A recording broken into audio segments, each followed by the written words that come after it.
how to upload your image and use them as a prompt in Midjourney.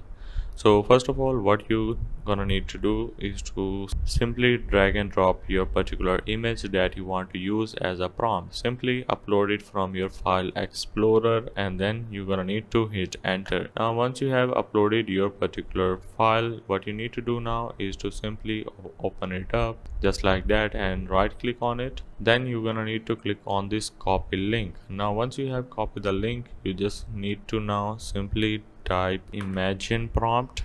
Then you just gonna need to paste the link of your picture. Then you just need to enter your particular prompt. So once you type your particular prompt, the next step is you need to type dash dash 2 times and then type image weight and then simply type 2.0. Now what does this mean is it will be close to the original picture. So if you don't type this, the texture of your face or your picture might not be matching with the prompt that you are giving the Midjourney. Then you're just gonna need to enter the prompt.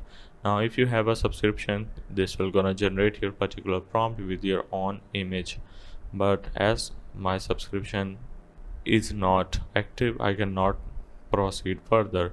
So that's the way of how you can upload image and use them as prompt in Midjourney.